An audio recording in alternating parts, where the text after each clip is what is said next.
Well, welcome today to our podcast on reading through the Bible in a year here at Trinity Church. And today on the podcast, I have Nathan, our creative arts, hello, joining us today. So very excited to be here. Thanks for having me. My first time, long time. Isn't that what people say? Normally, you're behind the camera. Yep.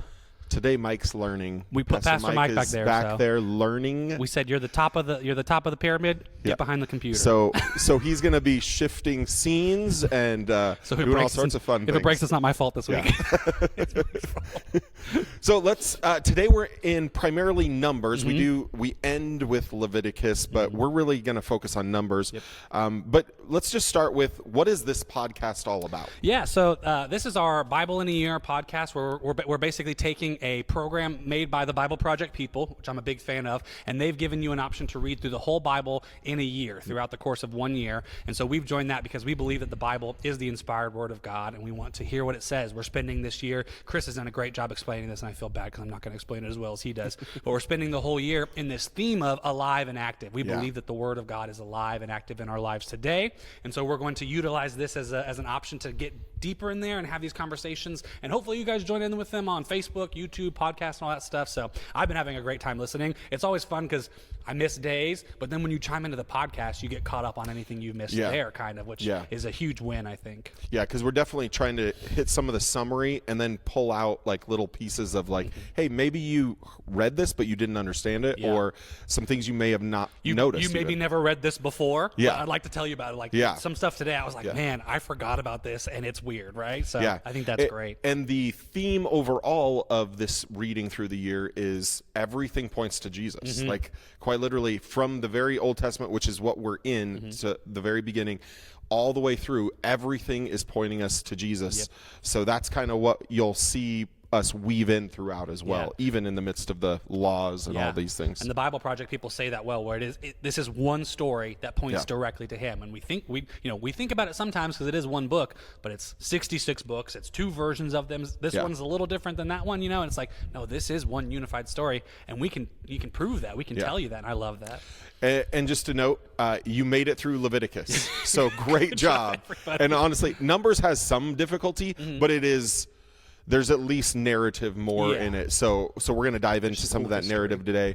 But great job working your way through Leviticus. I hope you were able to read a majority of it at least and join us in on that. So before we jump into our podcast numbers for the day, let's talk about something that's fun. I thought originally, let's do Lord of the Rings because I'm obsessed with that. You're into it, even though you have the wrong opinion about the Hobbit movies. Okay. But he watches the extended editions of the Hobbit movies. They're phenomenal. What are you talking about? They're phenomenal. I don't have 14 hours to be bored, man. 24 if you add in Lord of the Rings. Well, I can do that. I'll come in the But instead of that, because we could go into some critiques of Rings of Power. We should just start a whole Lord of the Rings podcast. What if that's our Friday podcast? That. Be on the lookout for that, everybody. So let's talk music. Cool. Since you do creative arts, you do music things. What are the best concerts you've ever been to? So I did a lot of concerts when I was growing up. And obviously, you get to a lot less as you get older and have kids. But growing up, I was really into punk rock and metal and just kind of all that stuff. And so I saw Switchfoot when I was younger, and that Switchfoot is an all-time band for me. They changed my life as a kid. When I was growing up, my parents were awesome in that they would just buy me whatever instrument they could afford that I was interested in, and I would immediately grab it and go learn Switchfoot songs on it. They bought me the guitar, I'm going to learn Switchfoot. I got a drum set at church, I'm playing Switchfoot. That was the vibe. And so Switchfoot was one of the best concerts. Lyrically, they are incredible. John Foreman, just out of so this world. But the best concert I've ever been to, I'm a huge John Mayer fan. This will come up in the next question as well. Huge John Mayer fan. I've loved him since I was a kid. He's the reason I play guitar. He's the reason I play the guitar the way I do. Like, I am big on John Mayer. And that was a lot cheesier a long time ago. He was like a big celebrity and a pop boy, but now most people know this dude is the chops. Like, he is the best guitar player. And so my wife and I bought a ticket to see him. It was really quickly after moving here. We were still at our other church, and we got tickets. He was going to Kansas City, and I forgot that I'd signed up for the email notification, and I got the email and I was like, oh, I think I should buy these. And Amanda and I were in the same office or something, and I was like, do you mind if I get these tickets? And she was like, whatever you want to do. Like, let's go, let's have fun. And we spent way too much money on John Mayer. I think I spent I would imagine $1,200. that would be a expensive But trip for him. I was probably 8 rows back, directly in the center, and if you want to ever have a conversation about this, what I'm about to say, please hit me up at church. But I had a spiritual experience at this concert. Like his talent, the band, the songwriting, just everything. I genuinely was like, I'm having a worshipful moment here, and I believe that can happen as well. And it was beautiful. That was the best concert. And I've I know, been to. like we'd had this conversation a couple of years ago that he's grown immensely as an artist overall. Yes, because he was kind of the I'm going to sing about my girlfriend type of thing originally. He was quite a celebrity. But it's funny, even if you go listen to those songs, they're still incredible. And they're beautiful songs. songs. Beautiful, but he was a bit of a pop star. Yeah. And now he's just this old dude with a guitar, and he's incredible. Well, let's try, what are your 3 music choices that would best summarize your taste in music? Yeah, this one was interesting. I read this in the notes. To summarize was a good one, but basically most of you might have never heard of some of these bands, but go listen to them, and please don't, I can't be held liable for anything that they say or sing in their songs. I want you to know that. It's art. It is what it is. One of the bands that I would say defines my musical taste right now and what I just listen to all the time is a band called Bill Murray. It sounds weird. And Bill Murray. So it's like the celebrity's name, Bill Murray, but it's one name, it's one word, and it's spelled like a medicine, Bilmuri. And he is this, I was just talking with Pastor Mike before about Post Malone. And Post Malone is this guy who's just a famous musician who plays music with anybody now. Yeah. Bill Murray is kind of like that for this pop punk kind of metal scene. He releases country music. He releases ballads on the piano. But it's just all diverse. Yes, but it's also produced and so well written and interesting that's really been a vibe of mine right now. One of the other artists has to be John Mayer. I still listen to John Mayer every week without fail. Some reason I go back and I find inspiration in that music for sure. And then the third one is kind of a harder one. I'll say Chapel Roan, because my wife is probably watching this, and then so Chapel Roan could be the third one. And then when she stops listening or she's cheering right now, the real answer is a band called PDUSA. PDU. P-E-T-E-Y. Okay. P-E-T-E-Y. USA. He was like a TikTok star. He's a comedian on TikTok. And he was very funny. And then he released a song that he's like, I've been working on this behind the scenes. And it's phenomenal. He's like garage rock, maybe really down home. But his songwriting is incredible. One of my favorite songwriters.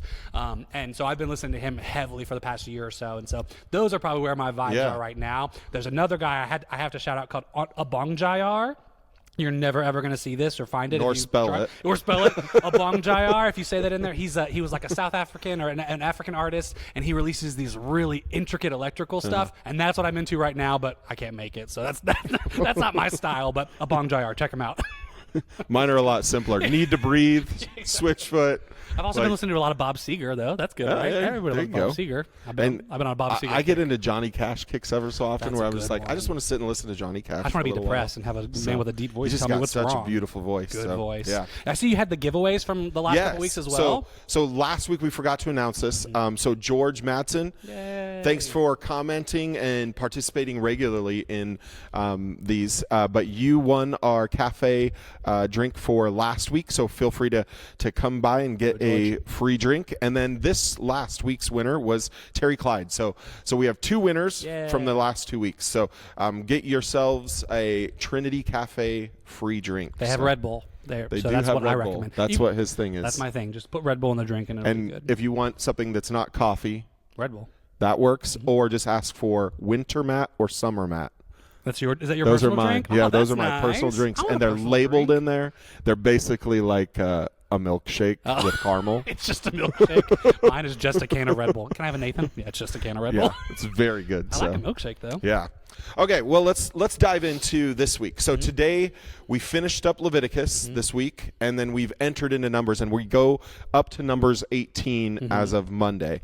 And so Leviticus 24 to Numbers 18. So what is Numbers all about? Yeah, so Numbers is an interesting book, and it's aptly titled, where when you get into it, you do start to read. There are numbers. This is actually kind of a record. It's a historical record of a book. Lots of numbers appear in it. I was joking when we were reading it in staff meeting this week, like Excel sheets show up in the digital version when you're reading the Bible. It's like an Excel sheet where it's like this person and this person. I'm like, did they have Excel back then? Like, remember, Moses put it on his tablet. That's what it was. He meant iPad the whole time. But it is. It's a book that's all about kind of this census information. But it also tells this a good portion of the story of the history of after the Exodus, right? Yeah.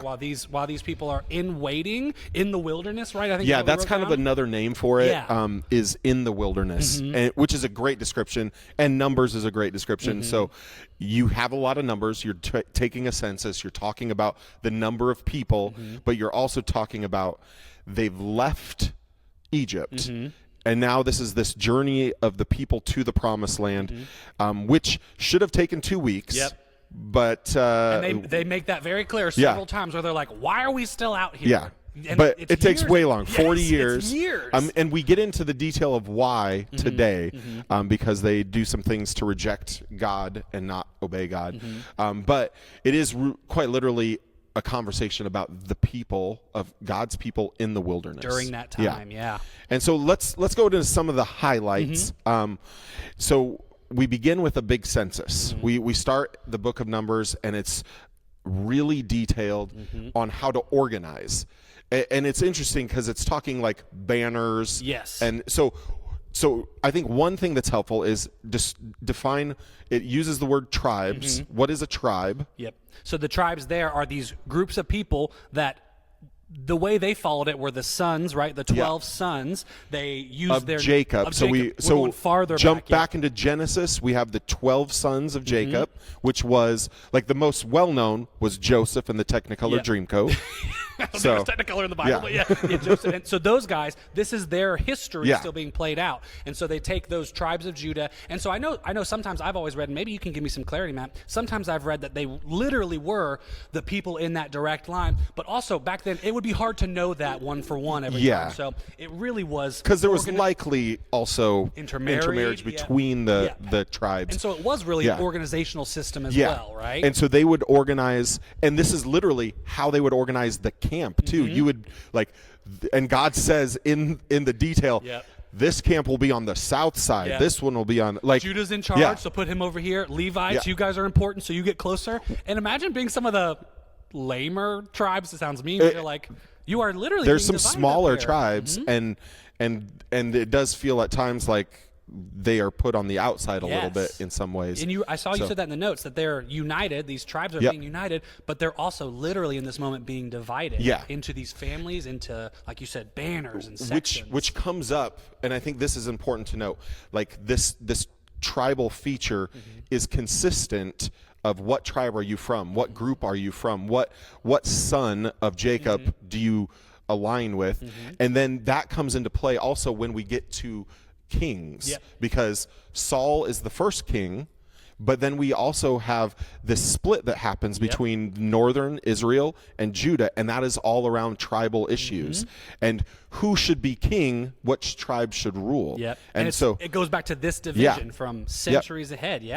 But in terms of numbers, the key is that they are organized in this way, and at the center of it is the tabernacle. So at the very center of the camp. Physically, literally in the physical center of the camp, And then that's what leads them out also when they would travel. And so that's an important feature that is being recognized in this. When you're reading all this detail, the tabernacle is at the heart and soul center of the camp and then leads the people out. Okay, then we get into something kind of interesting, the Nazirite vow. And this is one of those portions of the Old Testament that I was more unfamiliar with for sure. And I've heard the Nazirite vow because I know the things: you're not drinking, you're not shaving your head, you're not doing all you can't touch people. dead things. There's like the weird stuff to it, and you're like, what's the point of this again? So can you maybe even go over that a bit? So it's in essence, the simplest version of it is they're being dedicated to the Lord. And so and a lot of times it's like we see it as the mother dedicating Samuel to the Lord. So the most famous though is Samson, he is a Nazirite, which is interesting because you think, when I'm thinking Nazirite vow, I'm like, okay, somebody that is upright and holy, deeply religious, and yet Samson, what we see in the Samson story is like he had some serious girl issues. He had anger issues. Yeah, but what we understand it as, like the long hair, that's where we see that. But we also understand that John the Baptist was a Nazirite, that Samuel the prophet. Those are the three most known. But Samson is the one that we always point to because it's very clearly. And the other thing I think is important to note here is Nazirite is not the same as Nazareth. So, Nazarene, if you're from there, because Nazareth is the city, and so those people are Jesus' hometown. And that's not the same what we're saying in terms of a Nazirite vow. Which was a spiritual thing. And it's cool because when you look at these two sections, the beginning of Numbers with the census, with the organization, with setting up the Nazirite vow, it's like this. It's like a birth of a nation. Like these are a not new people group because they've been around forever, but they are having to find their own way as a nation again. So we need organization, we need structure, and then they get to this part and they're like, we need leaders, we need people who are dedicated to something in this sense, and that's where that one comes in, and it is this beautiful start to a new nation. And that is very true because remember, we've just stepped out of Egypt. We've just stepped out of slavery. We haven't really been organized. We grew massively as a family and as a group of people, which is what frightened the Egyptian rulers. So, but this nation grew in captivity. They grew as slaves, and so they don't have leadership identity. structure. They don't have any of these things, and so God is giving them guidance and direction in that, and organizing them in the midst of this. So now we get to chapter 9, and it talks about hey, don't forget to celebrate the Passover, which is interesting because we just had the Passover because the people literally experienced the Passover. And then they have to be reminded, though, hey, this is something that is a part of who we are, and we're going to celebrate this all the time. And it's like a, I can't remember, I don't know if I'm saying the right word. It's a prescription almost for what we know these people are going to do, where you forget about God all the time, guys. Like, I don't know if you realize this, but you have short memories. And so remember that thing I did for you? Remember those things that I brought you out of? I need you to celebrate those again because otherwise you will not remember me. Which happens immediately, chapter 11. People complain. It's a setup, I think that's actually literally how my Bible captions it, is people complain.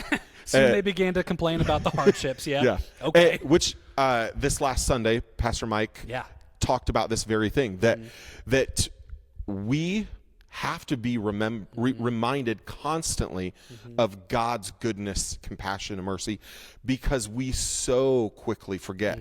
2 chapters from 9 to 11. This is the same group of people that probably a year before had literally just been released from slavery. These people have seen it with their own eyes, and we forget. And they saw the miracles. They saw the plagues. They saw the parting of the sea. They see clouds of fire.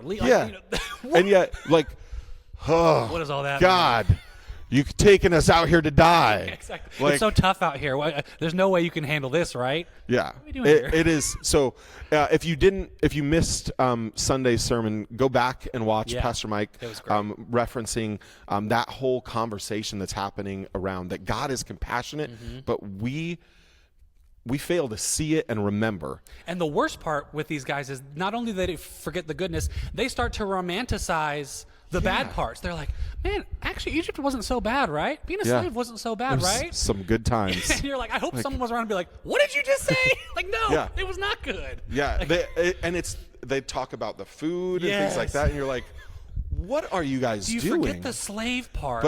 Come on. And I think this is the struggle. We can see that in them, but we cannot see it in ourselves. Man. Not to hijack it, but when Pastor Mike was preaching that sermon, I was reminded so clearly. I feel like, and it happens all the time, but I remember clearly. It's probably been over a year now. I was genuinely praying for a miracle in my life, and I witnessed a miracle, something that happened to me that transformed something that I needed.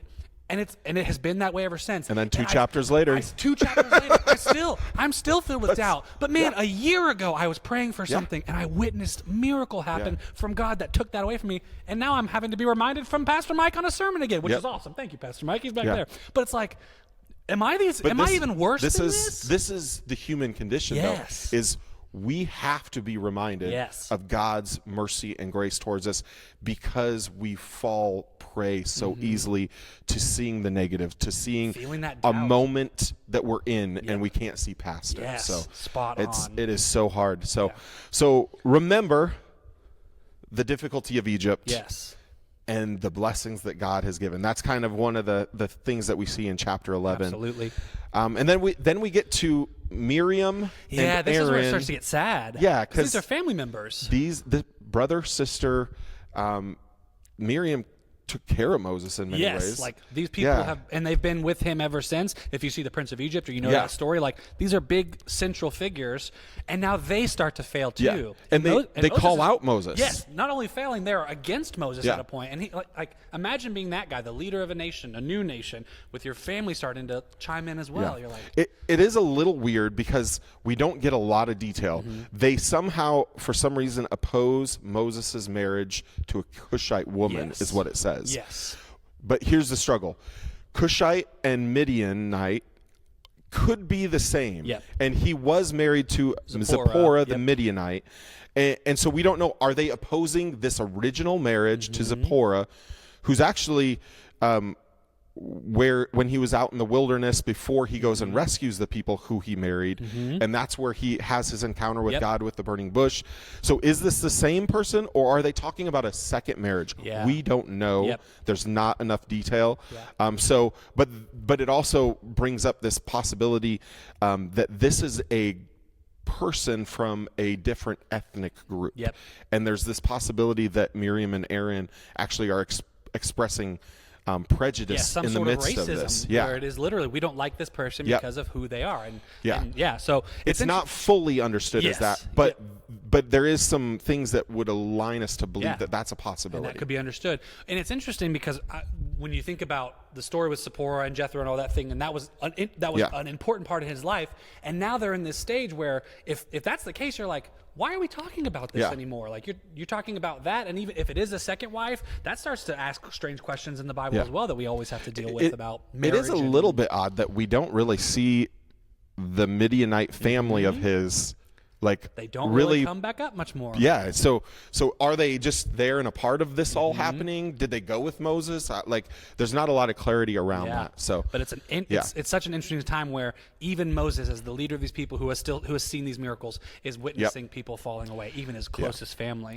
All right, here's where we get to fun, like, narrative. These are and this is actually one of my, like, Caleb and Joshua are, and in particular, Caleb is probably one of my favorite biblical characters in terms of, like, he's always standing in obedience. Like, he's always, let's declare obedience with God. Like, no matter what that costs and no matter what that means, I'm going to stand in obedience to God. And this is chapter 13. We have the spies that get sent out.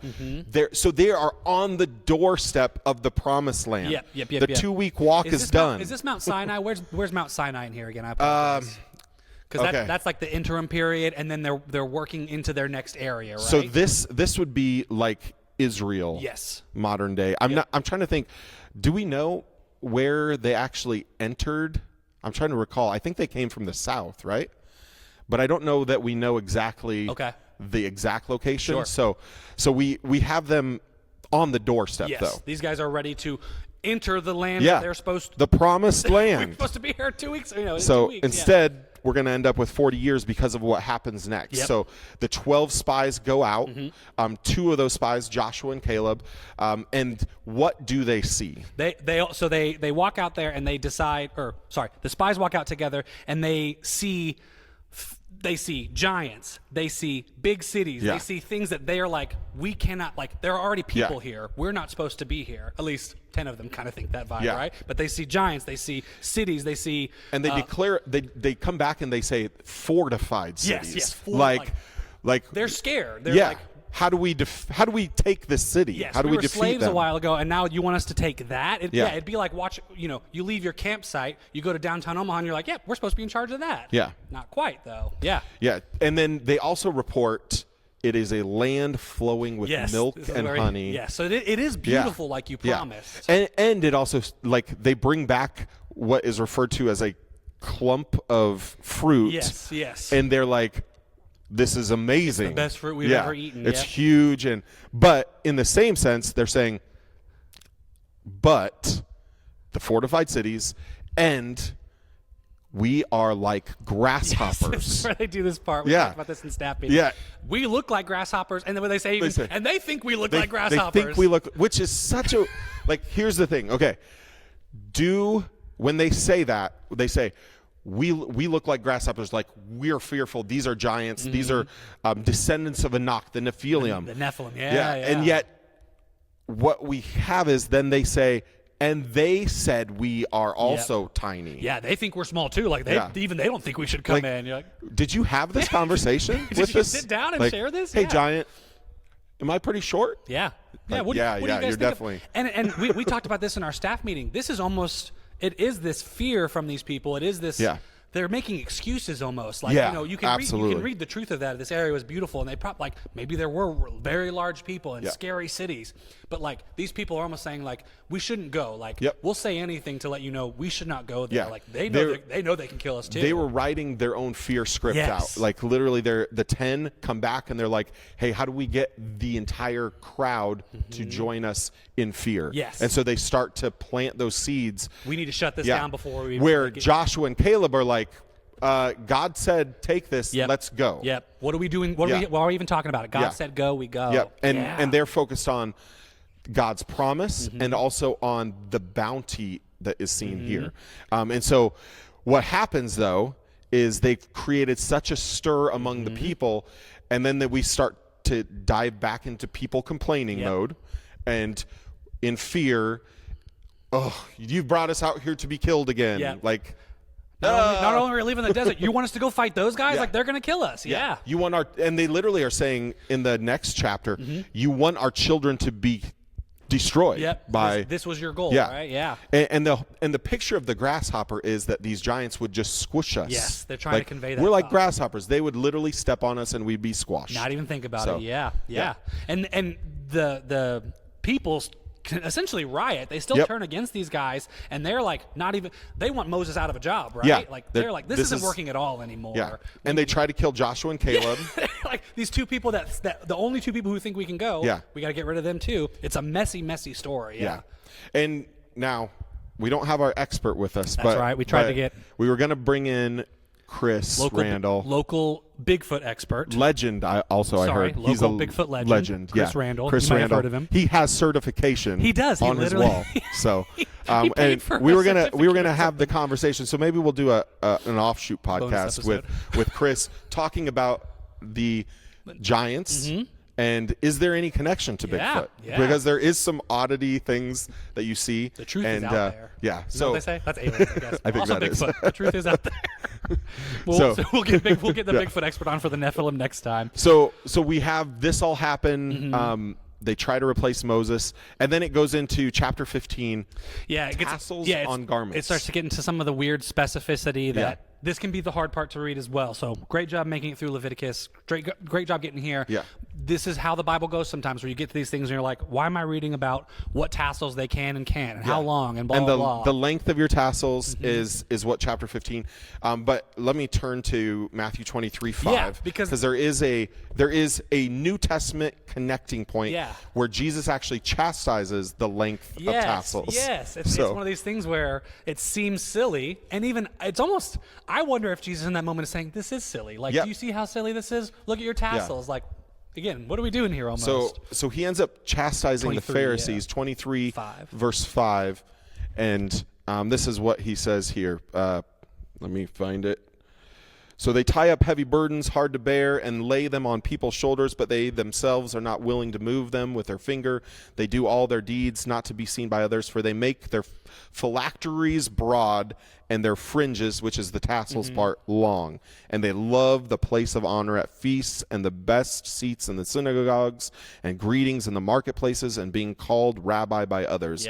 But you are not to be called rabbi, for you have one teacher and you are all brothers. And really what Jesus is doing is chastising them for showing off. Yeah. Because the phylacteries were the things they carried scripture around in, on their foreheads. It's like a box or something, and they're like, "What you look like? You're peacocking. Why are you trying to look so fancy? You love it when they call you rabbi. You love it when your tassels like, what are we doing here? It's all for show, and that's quite literally what Jesus is saying. If you go to Isaiah 1, that's exactly what is in Isaiah 1 is is this real call out by God and the prophet Isaiah of the people trying to look good. Yep. We need doing to it be for corrected. show. Yeah. Which there's a Switchfoot song that is Isaiah chapter 1. Oh, there you go. Yeah. I'll play that as the outro, There we go. We'll get pinged for something. And so the reading then kind of wrapped up in chapter 16, right? Yeah. Where we get to a really cool area when it's like reading it as a story, but obviously it's scary in the Bible. But they have a whole rebellion of people. Korah's rebellion. Yes, a group of Levites it's a part of the Levite group that felt it appears that they felt undervalued. Yes. And so they're saying, actually, we can do this better than you can. And so there's tons of good rebel stories against in Moses. here. They rebel against Moses. It's and Game then the of Thrones. earth It's Lord of the opens Rings. up and swallows Yes, them. like you have a miracle that takes place here in this really cool story. Unless you're Korah, it doesn't sound like much of a miracle. It wasn't cool for them. It wasn't as cool for them. But Moses is like yelling at them, like, no, these guys aren't even on the team anymore. Yeah. And these are the realities of the history of these people. Yeah. Like, it's not just VeggieTales where they walk over and they march around and we have a happy ending, you know? And this is kind of the end of where we are landing today, Correct. but also it ends some of the rebellion that was against Moses, because Moses did have a large group of people in opposition of him that we kind of see playing out through this part of Numbers. Yep. And when the earth opens up and swallows them, and then fire actually consumes a good number too. Yep. This is kind of the end of that rebellion. And that kind of shuts those people up for at least a little bit until they forget again, because they're going to forget again. And that's what we do. Yep. So, 2 chapters later. Yep. That's how it goes. So, Numbers. Yep. Yeah. Fun. Thanks for joining us. Thanks for having me on. These are great books. Good job for you guys who are joining with us. Again, make sure if you ever miss a day or something, just jump right in where we're at. Catch up with the podcast so you can get back on date, because it's awesome to go through this. Stay together. with us where we are at. You can always go back and read more. Check out the Facebook page because we post kind of the readings for the week there as well. Yeah. Bill does an awesome job with that. If you're ever a little confused, always reach out as well. And comment. Yes. And you can win a Trinity Cafe drink. A free Red Bull. There you go. Or Matt's milkshakes. Or milkshake. Thanks for joining us so much, guys. We appreciate it.